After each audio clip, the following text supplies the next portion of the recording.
Ongole MLA వైసీపీలో కీలక నేత జగన్మోహన్ రెడ్డికి అత్యంత సన్నిహితుడు, దాదాపు కుటుంబ సభ్యుడైనటువంటి బాలినేని శ్రీనివాసులు రెడ్డి వైసీపీని వదిలిపెట్టబోతున్నారా? వైసీపీని విడిచి ఆయన వచ్చే ఎన్నికల బరిలోకి దిగుతారా?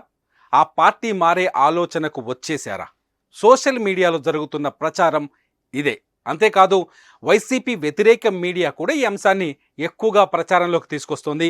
జగన్మోహన్ రెడ్డి ఫ్యామిలీలో మరొక కలకలం అనే కోణంలో ఈ అంశాన్ని చూపించే ప్రయత్నం జరుగుతుంది. మొత్తానికి ఏపీలో మాత్రం మొదటి నుంచి బాలినేని శ్రీనివాసరెడ్డి అధిష్టానం పైన, పార్టీ అధిష్టానం పైన కొంత అసంతృప్తిగా ఉన్నారు. గజం కేవలం 23,000 రూపాయలతో 165 గజాల భూమి కేవలం 38 లక్షలు మాత్రమే. బాలినేని శ్రీనివాసరెడ్డి ఎప్పుడైతే తనకు మంత్రి పదవి దక్కుతుందని ఆశించి భంగపడ్డారో అప్పటి నుంచి కొంత ఆగ్రహంగా ఉన్నారు. బాలినేని శ్రీనివాసరెడ్డి తనను దూరం పెట్టారని, తన ప్రాధాన్యత పార్టీలో తగ్గుతూ వస్తుందని, వైఎస్ జగన్మోహన్ రెడ్డికి సన్నిహితులు, ఆయన వాళ్ళ ఫ్యామిలీ మెంబరు, అట్లాగే బంధువు, ఈ తరుణంలో కూడా తనకు తగిన ప్రాధాన్యత దక్కట్లేదని చెప్పేసి బాలినేని కొంత అసంతృప్తిగా మొదటి నుంచి ఉన్నారు. ఈ నేపథ్యంలోనే తాజాగా మళ్ళీ టికెట్ల కేటాయింపు, అభ్యర్థుల మార్పు మొదలైన తర్వాత బాలినేని శ్రీనివాసరెడ్డి అధిష్టానం పైన కొంత ఆగ్రహంగా ఉన్నట్టుగా తెలుస్తుంది. నిజానికి బాలినేని శ్రీనివాసరెడ్డి టికెట్ కన్ఫామ్ అయింది. ఆయన ఒంగోలు నుంచి అసెంబ్లీకి పోటీ చేస్తున్నారు. ఆయన అభ్యర్థిత్వం పైన ఎటువంటి సమస్య లేదు. కానీ ఇక్కడ వచ్చిన సమస్యల మాగుంట శ్రీనివాసులు రెడ్డి, ఎవరైతే మొన్నటి వరకు ఒంగోలు ఎంపీగా ఉన్నారో ఆ ఎంపీగా ప్రస్తుతం కూడా ఆయనే ఒంగోలు ఎంపీగా ఉన్నారు. మాగుంట శ్రీనివాసులు రెడ్డికి వచ్చే ఎన్నికల్లో టికెట్ లేదని అధిష్టానం క్లారిటీ ఇచ్చినట్టుగా తెలుస్తోంది. మాగుంట శ్రీనివాసులు రెడ్డి స్థానంలో మరొకరిని ఎన్నికల బరిలోకి దించాలని అధిష్టానం భావిస్తున్నట్టుగా తెలుస్తోంది. ఎందుకంటే మాగుంట శ్రీనివాసులు రెడ్డి కొడుకు మాగుంట రాఘవ పైన ఢిల్లీ లిక్కర్ స్కామ్లో అనేక ఆరోపణలున్నాయి. ఈ లిక్కర్ స్కామ్లో అనేక ఇతర రాష్ట్రాలకు చెందిన, తెలంగాణకు చెందిన రాజకీయ నాయకులపైన కూడా ఆరోపణలున్నాయి. ఇది మాగుంటకు టికెట్ ఇవ్వడం వల్ల మైనస్ అవుతుందనే ఆలోచనతోటే వైఎస్ జగన్మోహన్ రెడ్డి మాగుంటకు ఈసారి టికెట్ నిరాకరించినట్టుగా తెలుస్తుంది. కాకపోతే మాగుంట శ్రీనివాసులు రెడ్డికి అత్యంత సన్నిహితుడు బాలినేని శ్రీనివాసులు రెడ్డి. బాలినేని ఖచ్చితంగా మాగుంటకు టికెట్ ఇప్పించుకోవాలనే ఆలోచనతో ఉన్నట్టుగా తెలుస్తోంది. ఒంగోలు ఎంపీ టికెట్ మాగుంటకు ఇచ్చి తీరాల్సిందే అని చెప్పేసి బాలినేని మొదటి నుంచి పట్టుబడుతున్నారు. గడిచిన వారం రోజులుగా వైఎస్ జగన్మోహన్ రెడ్డిని, కాకపోతే పార్టీ అధిష్టానాన్ని, పార్టీలోని కీలక నాయకులందరినీ ఆయన కాంప్రమైజ్ లేకపోతే ఆయన సముదాయించే ప్రయత్నం చేస్తున్నట్టుగా తెలుస్తోంది. కానీ ఆయన చేసిన ప్రయత్నాలు విఫలమయ్యాయని, ఇక మాగుంటకు సీటు రాదని అధిష్టానం కూడా తేల్చి చెప్పిందని, దీంతో మాగుంట తీవ్రమైన ఆవేదనతో పార్టీ కార్యాలయం నుంచి, తాడేపల్లిగూడెంలోని పార్టీ కార్యాలయం, ముఖ్యమంత్రి నివాసం నుంచి, సీఎంఓ నుంచి బయటకు వచ్చినట్టుగా సమాచారం అందుతోంది. దీంతో బాలినేని శ్రీనివాసరెడ్డి వైసీపీని వదిలిపెడతారని, వైసీపీకి గుడ్ బై చెప్పబోతారని చెప్పేసి రాజకీయంగా ఒక ప్రచారం విస్తృతంగా సాగుతుంది.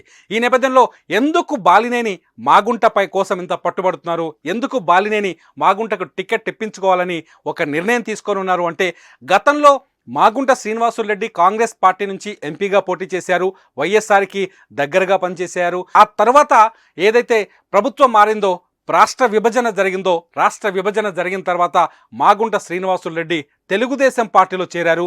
తెలుగుదేశం పార్టీ నుంచి ఎంపీగా పోటీ చేశారు. ఆ తర్వాత 2019కి వచ్చేసరికి మళ్ళీ ఆయన టీడీపీ నుంచి వైసీపీలో వచ్చి చేరారు. వైసీపీలో వచ్చి చేరిన తర్వాత వైసీపీ నుంచి మళ్ళీ ఎంపీగా పోటీ చేశారు. మాగుంట శ్రీనివాసులు రెడ్డిని వైసీపీలోకి తీసుకురావడానికి కీలక పాత్ర పోషించింది బాలినేని శ్రీనివాసరెడ్డి. సో ఈ నేపథ్యంలో బాలినేనికి మాగుంటకు మధ్య మంచి ర్యాపో ఉంది, వాళ్ళ మధ్య స్నేహం ఉంది. ఈ నేపథ్యంలోనే తను మళ్ళీ మాగుంటకు టికెట్ ఇప్పించుకోవాలనే ప్రయత్నంలో బాలినేని తీవ్రమైన ప్రయత్నం చేసినట్టుగా తెలుస్తుంది. ఇక్కడ పార్టీ అధిష్టానం పైన కొంత అసంతృప్తిని వ్యక్తం చేయడంతో ఆయన పార్టీ మారుతారనే చర్చ మొదలైంది. ఒకవేళ మాగుంట శ్రీనివాసులు రెడ్డిని వద్దన్న అధిష్టానం మరి ఒంగోలు నుంచి ఎవరిని ఎన్నికల బరిలోకి దించబోతుంది, ఒంగోలు నుంచి ఏ అభ్యర్థిని ఖరారు చేయబోతుందని అనే అంశంపైన కూడా రాజకీయ వర్గాల్లో చర్చ మొదలైంది. ఒంగోలు, నెల్లూరుకు ఇన్ఛార్జిగా చెవిరెడ్డి భాస్కర్ రెడ్డి పేరుని అధిష్టానం సూచించినట్టుగా తెలుస్తోంది. అయితే చెవిరెడ్డి భాస్కర్ రెడ్డికే ఈసారి ఒంగోలు పార్లమెంటు టికెట్ ఇస్తున్నారనే చర్చ కూడా తెరపైకి వచ్చింది. ఇంతకు ముందు చెవిరెడ్డి పేరుకు ముందు నగరి ఎమ్మెల్యే రోజా, నగరి ఎమ్మెల్యే ఆంధ్రప్రదేశ్ కేబినెట్ మంత్రి రోజా పేరు కూడా తెరపైకి వచ్చినట్టుగా తెలుస్తుంది.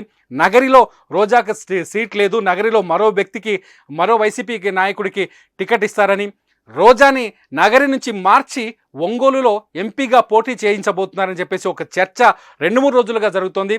రోజా ఈ అంశం పైన కూడా చాలా స్పష్టంగా స్పందించారు. ఇవాళ తను ఒక ఆంధ్రప్రదేశ్లో రాజకీయం చేయకపోతే తమిళనాడుకు వెళ్ళిపోతుందని చర్చ ప్రచారం కూడా చేస్తున్నారు. నాకు తెలియకుండానే నన్ను అవసరమైతే పక్క రాష్ట్రానికి ముఖ్యమంత్రిని కూడా చేస్తారు, అది సోషల్ మీడియా ప్రభావం. కానీ తన సీటు మారట్లేదు, తను నగరి నుంచే పోటీ చేస్తున్నాను, తనకే టికెట్ వస్తుందనే నమ్మకంతో ఉన్నానని చెప్పేసి రోజా క్లారిటీ ఇచ్చినట్టుగా తెలుస్తుంది. రోజా టికెట్ అంశం తేలాల్సి ఉంది. ఆమె పోటీ చేస్తారా, ఆమెకు అవకాశం ఉందా ఒంగోలు నుంచి లేదా అనేది పక్కన పెడితే మాత్రం మాగుంటకు టికెట్ అయితే లేదు. మాగుంట ప్లేస్లో కొత్త అభ్యర్థి అన్నది మాత్రం కన్ఫర్మ్. అయితే చెవిరెడ్డి భాస్కర్ రెడ్డికి ఇస్తారా అనే దానిపైన కూడా కొంత సస్పెన్స్ కొనసాగుతుంది. ఎందుకంటే ఒంగోలులో మాగుంటతో పాటు వైవి సుబ్బారెడ్డి ప్రభావం కూడా ఉంది. వైవి సుబ్బారెడ్డి పార్టీలో కీలకమైన నాయకుడు, జగన్మోహన్ రెడ్డికి అత్యంత సన్నిహితుడు, వాళ్ళ కుటుంబ సభ్యుడు, జగన్మోహన్ రెడ్డి బంధువు కూడా.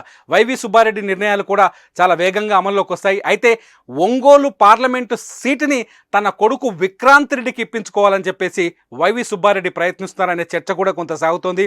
దీంతో వైవి సుబ్బారెడ్డిని ఈసారి రాజ్యసభకు సీట్ ఇస్తారని, వైవి సుబ్బారెడ్డిని రాజ్యసభకు పంపించి తన కొడుకు విక్రాంత్ రెడ్డికి పార్లమెంట్ సీట్ ఇప్పించుకోవాలని వైవి సుబ్బారెడ్డి ప్రయత్నిస్తున్నారనే చర్చ కూడా ఏపీ రాజకీయాల్లో కొనసాగుతుంది. ఈ నేపథ్యంలో బాలినేని శ్రీనివాసరెడ్డి తన ప్రాబల్యం తగ్గిపోయింది, తాను పార్టీలో కాదు, తనకు ప్రాధాన్యత దక్కట్లేదనే కోపంతో ఆయన కొంత అసంతృప్తిగా ఉన్నారని, ఈ నేపథ్యంలోనే ఆయన పార్టీ వదిలేసి వెళ్ళిపోతున్నారనే చర్చకు తెరలేసింది.